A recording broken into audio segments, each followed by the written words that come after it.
వి gold trusted gold buyers. మీరు తాకట్టు పెట్టిన బంగారాన్ని విడిపించి ఈ రోజు ఉన్న మార్కెట్ ధరకు కొనబడును.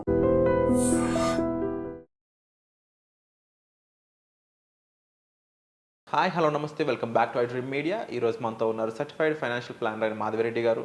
సో ఫండ్స్ సంబంధించి, మార్కెట్ క్యాప్ సంబంధించి డిఫరెంట్ ఇన్వెస్టర్స్ అనేవి డిఫరెంట్గా థింక్ చేస్తున్నారండి. ఉండాలా, వెళ్ళిపోవాలా, లేకపోతే ఈ లాంగ్ టైమ్ ఇన్వెస్ట్మెంట్ పరిస్థితి ఏంటి, ముఖ్యంగా ఈ లాస్ట్ 5 monthsలో జరిగిన సినారియో వల్ల. సో దానికి సంబంధించి ఒక క్లారిటీ తీసుకుందాం. Hi ma'am. హలో అండి మ్యామ్. ఇప్పుడు చూసుకున్నట్లయితే ఇన్వెస్టర్స్, రిటైలర్స్ ఎవరైతే ఉన్నారో వీళ్ళందరూ కూడా కాస్త ఆందోళనకు చెందారు, ప్యానిక్ గురైన వాళ్ళు. ఏం చేయాలి అంటే మార్కెట్ పాజిటివ్ అయ్యాక ఇప్పుడు ఏమనిపిస్తుంది అంటే ఇప్పుడు తప్పించుకుంటే బెటర్ ఏమో అనే సిచ్యువేషన్కి వచ్చేసారు. అవును. రీజన్ ఈ 5 monthsలో వాళ్ళు చాలా అన్స్టెబిలిటీ చూసారు, డౌన్ ఫాల్ ఎక్కువ చూసారు.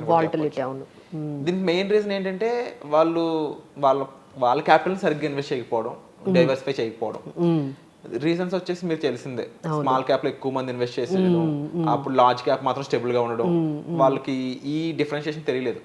డైరెక్ట్ గా ఇన్వెస్ట్ చేయడం కూడా ఒక మేజర్ రీజన్. సో ఇప్పుడున్న పరిస్థితుల్లో కాస్త మార్కెట్ పాజిటివ్ ఉంది కదా, చాలా మంది దీని ఇప్పుడు డిస్కౌంట్ ఏంటి పరిస్థితి, ముఖ్యంగా యావరేజ్ చేసుకోవాలా, మళ్ళీ యాడ్ చేయాలా, ఇలా రకరకాల ఆలోచనలు ఉన్నారు. అవునండి. ఒక లాంగ్ టర్మ్ ఇన్వెస్ట్మెంట్ పక్కన పెడితే మిగిలిన వాళ్ళ థింకింగ్ ఎలా ఉంది? అవునండి, అవును. వీళ్ళు తెలుసుకోవాల్సిన పాయింట్స్ ఏమి ఉన్నాయండి? డెఫినెట్లీ అండి. ఫస్ట్ ఏంటంటే they should not get panic అయితే అవ్వకూడదు, బట్ కొంచెం జాగ్రత్తలు అయితే తీసుకోవాలండి. అంటే దీస్ ఆర్ ఆల్ లెసన్స్ కదా మనకు. ఎప్పుడైతే మార్కెట్ కరెక్షన్ అయిందో అందరం కూడా కొన్ని లెసన్స్ నేర్చుకుంటాం. సో ఎక్కడ మిస్టేక్స్ బాగా జరిగాయి అనేది కానీ మనకు అర్థమైనట్లయితే నెక్స్ట్ టైం అవి రిపీట్ అవ్వకుండా చూడగలం. ఎందుకంటే మార్కెట్లో ఇది ఒక్కసారే కాదు కదా కరెక్షన్. మీకున్న ఈ 15 years ఈ ఇన్వెస్ట్మెంట్ జర్నీలో చాలాసార్లు వస్తాయి కరెక్షన్స్ అనేవి.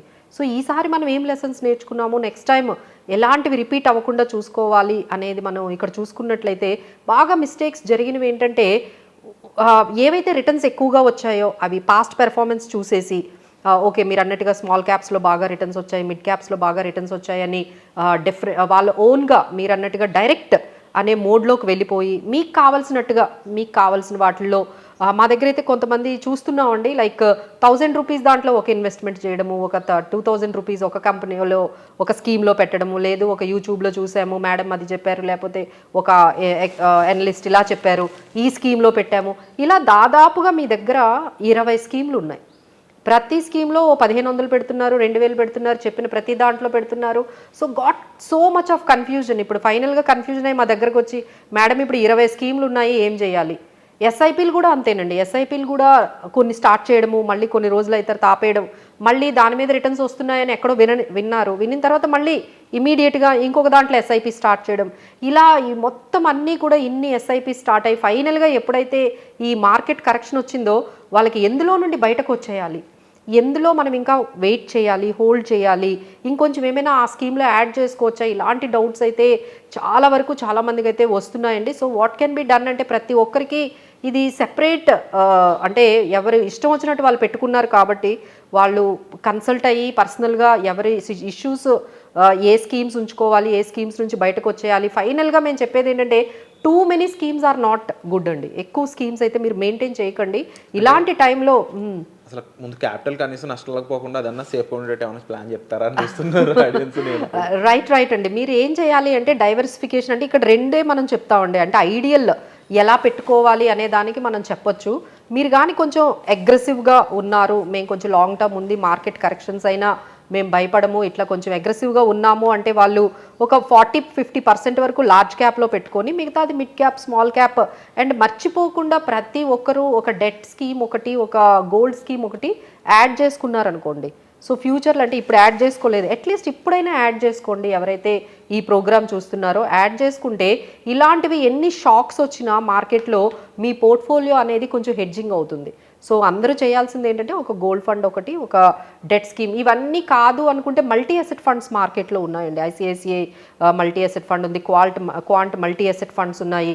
ఈ మల్టీ అసెట్ ఫండ్స్లో ఈక్విటీ, డెట్, గోల్డ్ 3 ఉంటాయి. Fund manager invest in all these 3 categories. మీకు ఇలా కాకపోతే ఇలాంటి ఫండ్స్ ఒకటి యాడ్ చేసుకోండి సో దట్ మీకు హెడ్జ్ అవుతుంది. నెక్స్ట్ టైం ఇలా మీ పోర్ట్ఫోలియో ఇంత డీప్ కరెక్షన్ అవ్వకుండా కొంచెం హెడ్జ్ అయ్యే ఛాన్సెస్ ఉన్నాయండి.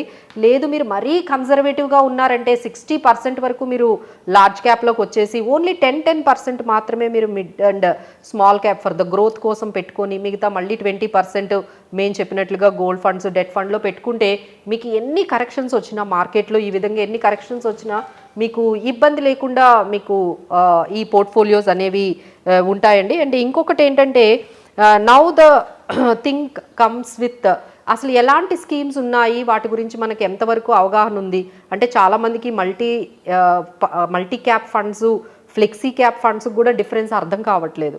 సో బోత్ ఆర్ ఓకే అనుకుంటున్నారు. కొంతమంది ఇండెక్స్ ఫండ్స్లో పెడుతున్నారు, కొంతమంది యాక్టివ్ ఫండ్స్లో పెడుతున్నారు. సో ఏ మంచివి అన్నీ ఇంత కన్ఫ్యూజ్ చేస్తూ ఉన్నారంటే అంటే చాలామంది ఏమనుకుంటారంటే మ్యూచువల్ ఫండ్స్ చాలా ఈజీ ఇన్వెస్ట్మెంట్స్. ఇప్పుడు అందరికీ అర్థమై ఉంటుందండి ఈ పాటికి కరెక్షన్లో మ్యూచువల్ ఫండ్స్ కూడా మ్యూచువల్ ఫండ్స్ అంటే స్మాల్ క్యాప్ అని కూడా అయిపోయింది ఒక టైంలో. అవునవును, మ్యూచువల్ ఫండ్ అంటే స్మాల్ క్యాప్ మిడ్ క్యాప్ అనే రేంజ్లో వాళ్ళు మ్యూచువల్ ఫండ్స్ని బై చేసి పెట్టుకున్నారు. సో ఇప్పుడైతే అందరికీ అర్థమై ఉంటుంది మ్యూచువల్ ఫండ్స్ ఇన్వెస్ట్మెంట్ కూడా తెలియకుండా మనం ఓన్గా చేసుకోవడం కూడా చాలా నష్టాలని తీసుకొస్తుంది. ఇలాంటి రెగ్యులర్ ఫండ్స్ కి ముఖ్యంగా డైరెక్ట్ ఇన్వెస్ట్మెంట్ ఉంది కదా, దీని గురించి కూడా ఒక మాట. షూర్ అండి. అంటే ఎవరికైతే అంటే అవగాహన లేదో, పూర్తిగా అవగాహన లేదు. ఇప్పుడు మనమే అనుకుంటున్నాము యాక్టివ్ ఫండ్స్ ఉన్నాయి, ప్యాసివ్ ఫండ్స్ ఉన్నాయి, రెండిట్లో ఏం మంచివి, మల్టీ క్యాప్ ఫండ్స్ ఉన్నాయి, ఫ్లెక్సీ క్యాప్ ఫండ్స్ ఉన్నాయి, ఆ రెండిటికి డిఫరెన్స్ ఏంటి, అసలు షార్ప్ రేషియో అంటే ఏంటి, బీటా అంటే ఏంటి, సిఏజిఆర్ అంటే ఏంటి.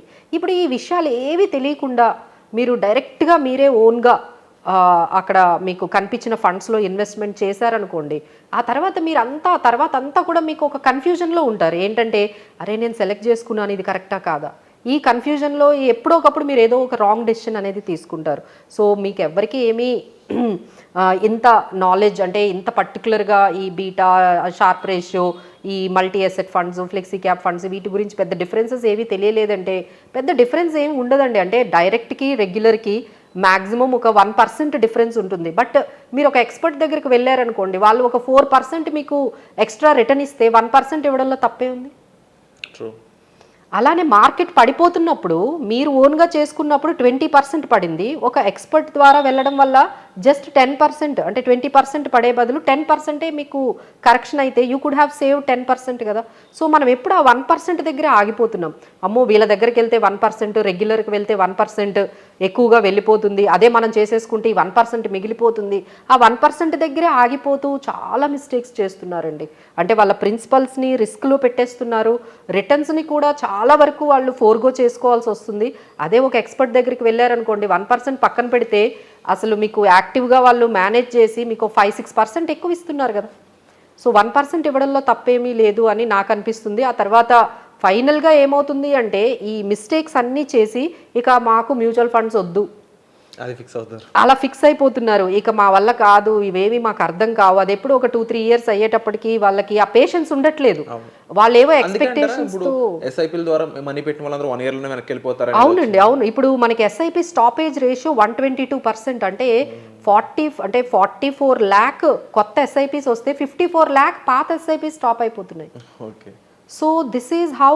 అంటే ఇదంతా కారణం ఏంటంటే డైరెక్ట్గా వాళ్ళు వెళ్ళిపోయి ఎస్ఐపి స్టార్ట్ చేసి మళ్ళీ వాళ్ళకి కన్ఫ్యూజన్ వచ్చేసి మళ్ళీ మనకి వద్దు, ఈ మ్యూచువల్ ఫండ్స్ వద్దు అని చెప్పి బయటికి వచ్చేసిన వాళ్ళే ఉన్నారండి. సో మళ్ళీ మార్కెట్స్ అన్ని స్టెబిలైజ్ అయిన తర్వాత వెళ్దాము, ఇప్పుడు మార్కెట్స్ అసలు క్లారిటీ లేదు, ఇలా వాళ్ళు ఓన్ ఎజంప్షన్స్తో ఇల్యూజన్స్తోని కొన్ని మార్కెట్లో కొన్ని విని కొన్ని మిస్టేక్స్ అయితే చేస్తున్నారండి. సో ఇవన్నీ కాకుండా ఒక ఎక్స్పర్ట్ దగ్గరికి వెళ్తే they will take the responsibility. వాళ్ళు రెస్పాన్సిబిలిటీ తీసుకుంటారు, మీకు ఏమైనా డౌట్స్ ఉంటే మీకు క్లియర్ చేస్తారు, మీకు తగ్గట్టుగా. అంటే there are things which are keep changing అండి. మీ పర్సనల్ లైఫ్ ఎప్పుడు చేంజ్ అవుతూనే ఉంటుంది, అలానే బయట ఎకానమీ కూడా చేంజ్ అవుతుంది. ఈ రెండింటిని గమనించుకుంటూ మన ఇన్వెస్ట్మెంట్స్ని మార్చుకుంటూ వెళ్ళాలి. మీరు ఇలా రిజిడ్గా పెట్టుకుంటూ వెళ్ళిపోయారనుకోండి, సో ఎప్పుడోకప్పుడు ఈ టర్మ్స్ అనేవి మారుతూ ఉంటాయి, ఎకానమీ మారుతూ ఉంటే కొన్ని ఒకసారి మొమెంటమ్ ఫండ్స్ అంటారు, వాల్యూ ఫండ్స్ అంటారు, తర్వాత మనకి ఇండెక్స్ ఫండ్స్ అంటారు, సెక్టార్ ఫండ్స్ అంటారు. సో ఇలా మారిపోతూ ఉంటాయండి. ఈ ట్రెండ్ అంటూ మీరు ట్రెండ్ వరకు వెళ్తూ ఉంటే ఎక్కడో దగ్గర మీరు స్టక్ అయిపోతారు. సో ట్రెండ్ బట్టి కాకుండా మనకేది సెట్ అవుతుందో అని తెలుసుకొని ఒక ఎక్స్పర్ట్ ద్వారా మనం మానిటర్ చేసుకుంటూ వెళ్ళాలండి. అంటే చాలామంది చెప్తారు ఎస్ఐపి పెట్టేసి మర్చిపోండి అని. అసలు మర్చిపోవడానికి ఏం లేదండి. Always investments has to be monitoring అనేది చేయాలి. ఎస్ఐపి పెట్టేసి మర్చిపోవడం ఏంటండి, అట్లా ఏమీ అలాంటి కాన్సెప్ట్ ఏమీ లేదు. ఒకసారి ఎస్ఐపి పెట్టేస్తే అసలు భయపడాల్సిన అవసరం లేదు, అలాంటిది ఏమీ లేదండి. ఫండ్ రీబ్యాలెన్సింగ్ అనేది ఒక కాన్సెప్ట్ ఉంటుంది అనేది అవునండి, ఫండ్ రీబ్యాలెన్సింగ్ అనేది చేసుకోవాలి. అసెట్ అలొకేషన్ జరుగుతుందా, డైవర్సిఫికేషన్ జరుగుతుందా, ఎకానమీ బట్టి మన పోర్ట్ఫోలియో కూడా ఎకానమీకి తగ్గట్టుగా వెళ్తుందా లేదా అనేది మనం చెక్ చేసుకుంటూ వెళ్ళకపోతే ఎక్కడో దగ్గర అయితే మనం స్టక్ అవుతాము. ఫైనల్గా మీరు మళ్ళీ ఇవన్నీ మనకి అవ్వడం లేదని చెప్పి మీరు మ్యూచువల్ ఫండ్స్ నుంచే బయటకు వచ్చేసే అవకాశం ఉంటుందండి. అంటే ఈక్విటీలోకి వెళ్ళాలంటే చాలా ఆప్షన్స్ ఉన్నాయండి. PMS, mutual funds, direct equity, AIFs, private equity, venture capitals, ఎన్ని ప్రోడక్ట్స్ మార్కెట్లో ఉన్నాయి. ఇన్ని కన్ఫ్యూజన్ అవ్వకుండా ఒక ఎక్స్పర్ట్ ద్వారా వెళ్తే వాళ్ళు మీకు పర్ఫెక్ట్గా ఏదైతే సూటబుల్ అవుతుందో అదే చెప్తారు. లేదు అంటే ఇలా స్కామ్స్ ద్వారా చాలామంది మనీ పోగొట్టుకుంటున్నారని మనం రోజు వింటున్నాము. సో మిమ్మల్ని మీరు మీ మనీని సేఫ్గా పెట్టాలంటే స్కామ్స్కి దూరంగా ఉండాలి, ఇలాంటి కన్ఫ్యూజన్స్కి కూడా దూరంగా ఒక ఎక్స్పర్ట్తో మీ కస్టమైజ్డ్ పర్సనల్ ఫైనాన్సెస్ చేయించుకుంటే బాగుంటుందండి. True ma'am. అండ్ ఇప్పుడు ఒక ఏదైనా హెల్త్ ప్రాబ్లమ్ వస్తే డాక్టర్ దగ్గరికి వెళ్ళాలి అనే జాగ్రత్త ఎలా తీసుకుంటారో, ఫైనాన్షియల్గా కూడా ఒక ఫైనాన్షియల్ డాక్టర్ అనే వాళ్ళు ఉండాలి. ఒక సిఎఫ్పి అనేవాళ్ళు లైఫ్లో ఉంటే డెఫినెట్లీ మీ ఫైనాన్షియల్స్ అనేవి వాళ్ళు జాగ్రత్తగా చూసుకుంటూ మీకు సరైన నాలెడ్జ్ని కూడా ప్రొవైడ్ చేస్తారు. సో సింపుల్గా చెప్పాలి అంటే లాస్ట్ 5 months సినారియో అనేది పెద్ద ఎగ్జాంపుల్ కింద చెప్పవచ్చు. ఎవరైనా ఎస్ఐపి పెట్టి మర్చిపోండి, లేదంటే ఎస్ఐపి పెడితే సరిపోతుంది అనుకుంటే అది రాంగ్ ఇన్ఫర్మేషన్ అండి. దీనిపై మరింత నాలెడ్జ్ కోసం మీరు డిస్ప్లే నెంబర్స్ కాల్ చేసి మ్యామ్ని సంప్రదించవచ్చు. వచ్చే ఎపిసోడ్లో మళ్ళీ కలుద్దాం. Thank you so much ma'am. Thank you.